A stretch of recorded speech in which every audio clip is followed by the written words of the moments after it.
Mr. Speaker, hands on heart, we inherited an economy in deep crisis. Mr. Speaker, an economy hard hit with debt and beset by other fiscal challenges, such as large accumulation of MDA arrests, energy sector shortfalls, and financial sector payments.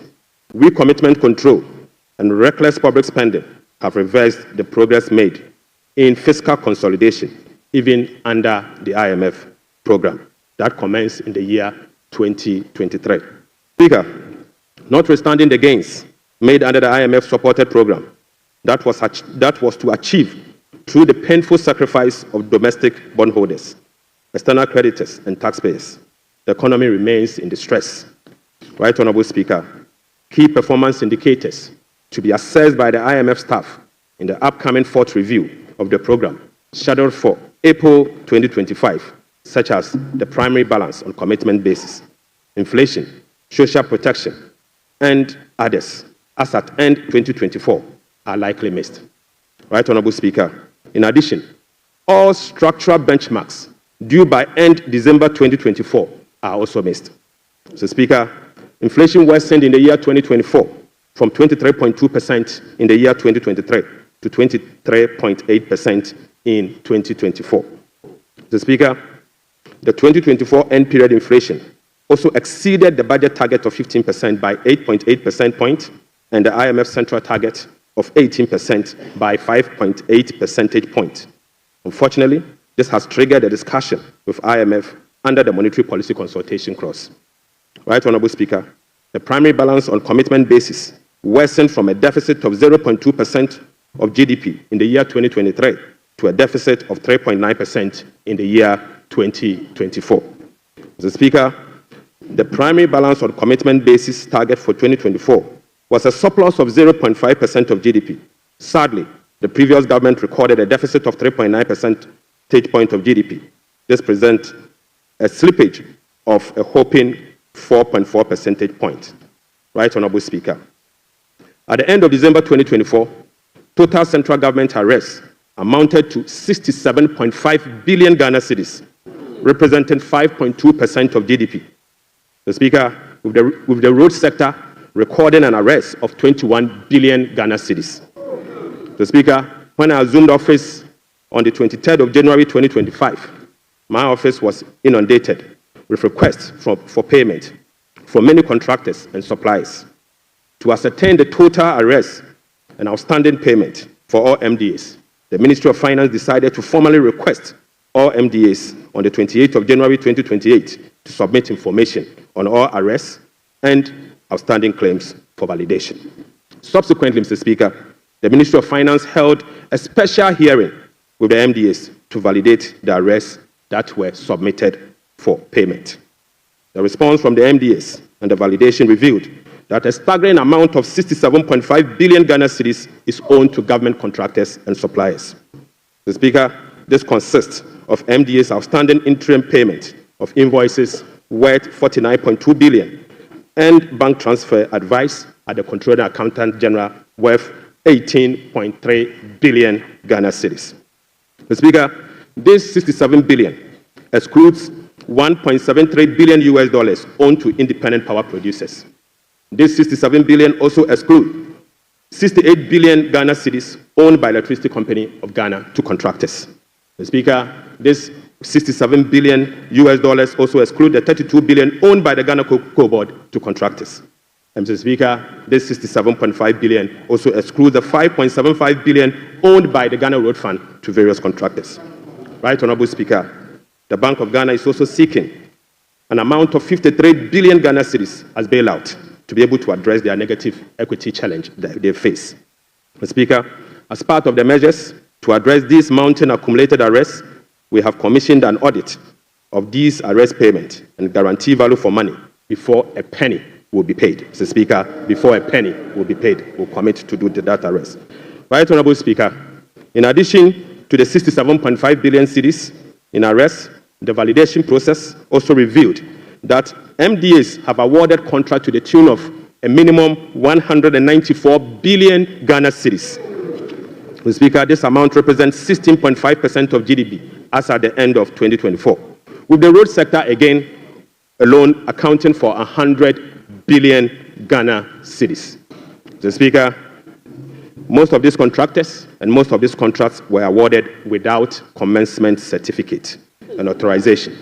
Mr. Speaker, this is in blatant violation of the Public Financial Management Act, Act 921. Right, Honorable Speaker, let me now update you on our debt service obligations. Mr. Speaker, apart from the huge arrests and commitment, our fiscal situation is further complicated by huge bullet debt service and constrained fiscal financing options. Currently, Mr. Speaker, the government option to finance the budget is limited to only Treasury bill market following the debt restructuring program. Moreover, the forthcoming debt service of both domestic and Eurobond debt obligation will have profound implications for fiscal sustainability and balance of payment. Right, Honorable Speaker, domestic debt service alone, programmed for the next 4 years, is 150.3 billion Ghana cedis. So, Speaker, simply put, the interest and principal payment that will be due for payment beginning now for the next 4 years is 150.3 billion Ghana cedis.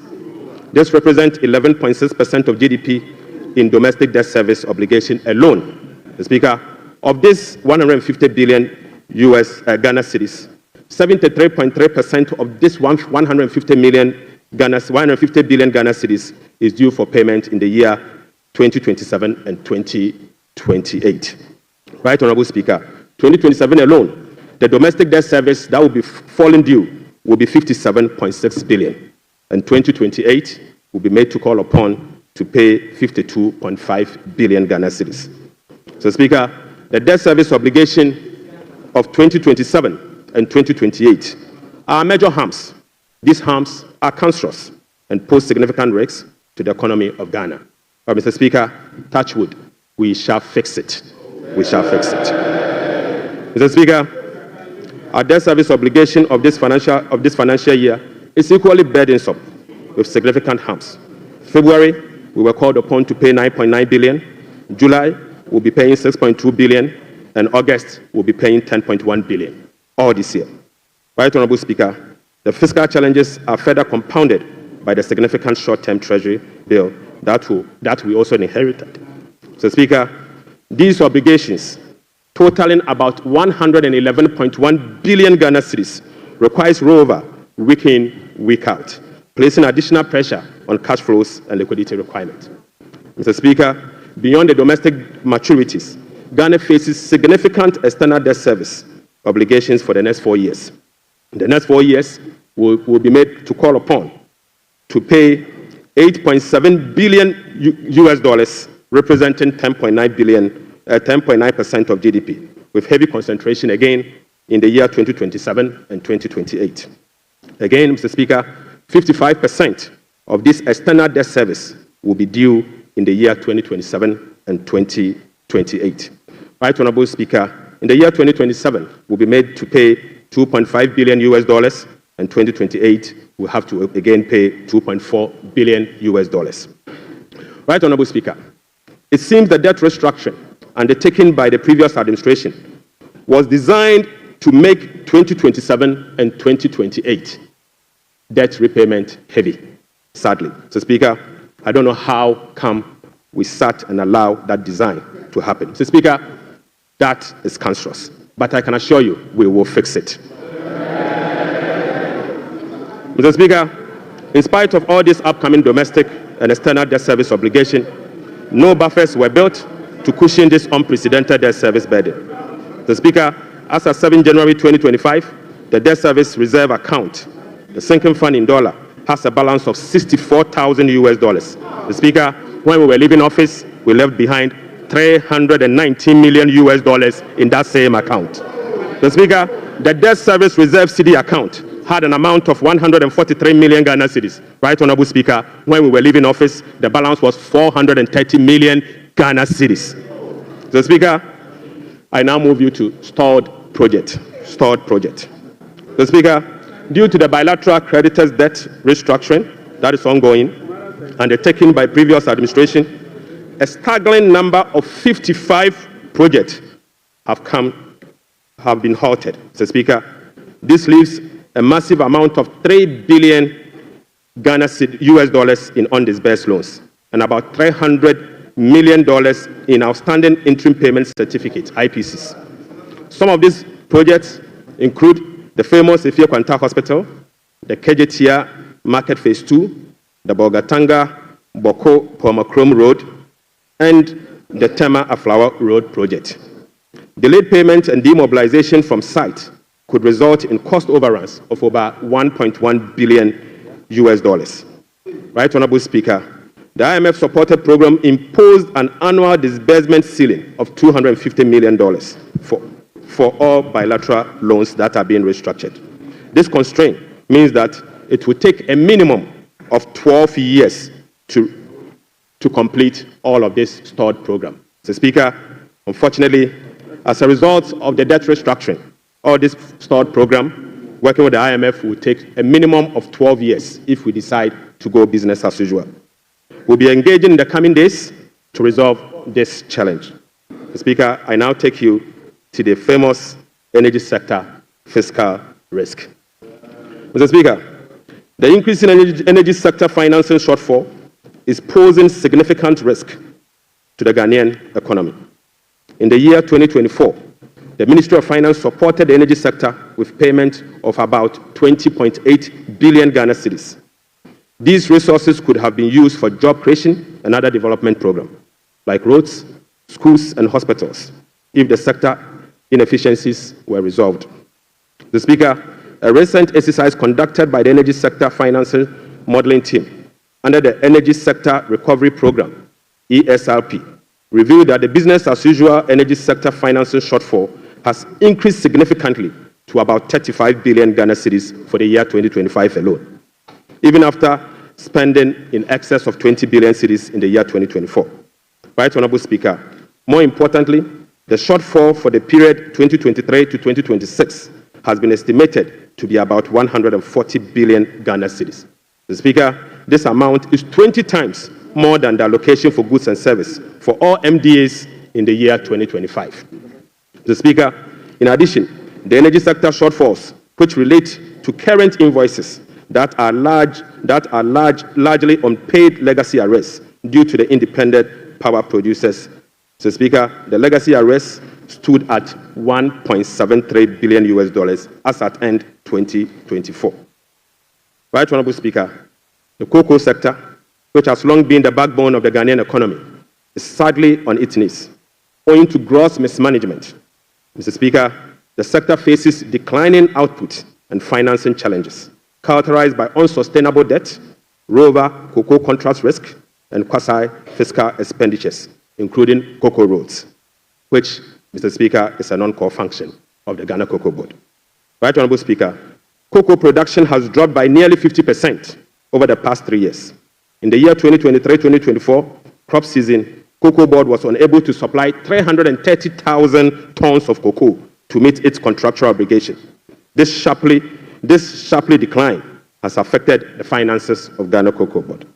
This undersupply has been rolled over for subsequent years for the new administration to pay. So, Speaker, these 2023 to 2024 forward sales contracts, locked in at lower prices than the current market rates, have resulted in revenue losses of about 840 million US dollars for both Ghana Cocoa Board and the impoverished cocoa farmer. Right, Honorable Speaker, the rollout cocoa contract has resulted in a loss of 495 million US dollars for the year 2025 alone.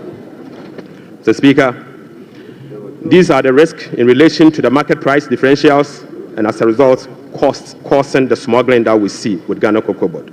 So, Speaker, Cocoa Board outstanding debt amount to 32 billion Ghana cedis, of which 11.92 billion is due to be paid in the year 2025. Outstanding cocoa road contracts reached 21 billion Ghana cedis, approximately $1.3 billion in the year 2024, of which only 4.4 billion has been accounted for in Cocoa Board's finances for the year 2025. Mr. Speaker, the financial sector still struggles, even after spending 30.3 billion in the financial sector cleanup exercise by end 2024. This includes 26.9 billion Ghana cedis after spending this amount in the banking sector. Mr. Speaker, as we speak, the financial sector is still struggling, and the financial sector will require 10.45 billion Ghana cedis to address the financial sector legacy issues and emerging risk. In addition, Mr. Speaker, an amount of 2.2 billion Ghana cedis is required to fully capitalize the National Investment Bank and the Agricultural Development Bank of Ghana. Mr. Speaker, I will also update the House on the fiscal performance for the year 2024. Mr. Speaker, the fiscal performance in the year 2024 was characterized by improved revenue collection, but with significant expenditure overruns. In addition, large arrests were accumulated over the period. Mr. Speaker, in summary, the provisional data shows the following. 1.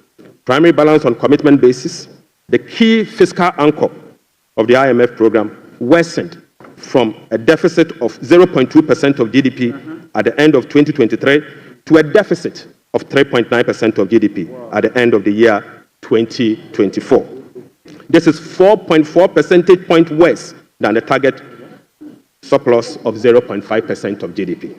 Sadly, Mr. Speaker, on cash basis, Mr. Speaker, the primary balance was a deficit of 1.2% of GDP against a target of 0.6% of GDP, representing a 100% deviation. Mr. Speaker, the overall fiscal balance on commitment basis for 2024 was a deficit of 7.9% of GDP against a target of 4.2% of GDP, while the overall fiscal balance on cash basis was a deficit of 5.2% of GDP against a target of 5.3% of GDP. Total revenue and grant amounted to 186.6 billion Ghana cedis, or 15.9% of GDP, 5.3% above the revised target of 177.2 billion Ghana cedis, or 17.4% of GDP. The performance was mainly driven by higher than programmed oil and gas receipts and higher non-oil tax revenue collection. Total expenditure on commitment basis, including discrepancies, amounted to 279.2 billion, or 23.7% of GDP. This is 27.1% above the budget provisions of the year 2024, Mr. Speaker. The primary balance on commitment basis, including discrepancies, amounted to 232.4 billion, or 19.8% of GDP. This is 35.3% above the target of 171.7 billion, or 16.8% of GDP. Unfortunately, Mr. Speaker, all expenditure lines exceeded their respective targets for the period, except for interest payments, goods and service, and other expenditures. Right Honorable Speaker, the discrepancies for the year 2024 being unclassified expenditure was 3.8 billion Ghana cedis as compared to 12.9 billion Ghana cedis in the year 2023. Mr. Speaker, at the end of December 2024, provisional data indicate that gross central government and guaranteed debt was 726.7 billion from 610 billion in 2023. This represents 61.8% of GDP in 2024, compared to 68.7% in the year 2023. Mr. Speaker, it is instructive to note that the debt to GDP ratio and the dollar component of our debt that has come down, that has reduced, is as a result of the 37% haircut on principal of Eurobond debt under the debt restructuring. Mr. Speaker, it is important to know that. Mr. Speaker, Right Honorable Speaker, it is instructive to note that the debt to GDP that has reduced is as a result of the 37% haircut on principal and interest that were given to Eurobond bondholders. So, Speaker, you may recall that the government commenced the debt restructuring program in the year 2022 to restore debt sustainability and economic stability. As of now, the restructuring process is approximately 93% completed. The remaining 7% relate to debt of $2.7 billion owed to commercial creditors. We are committed to completing the remaining debt restructuring as soon as possible.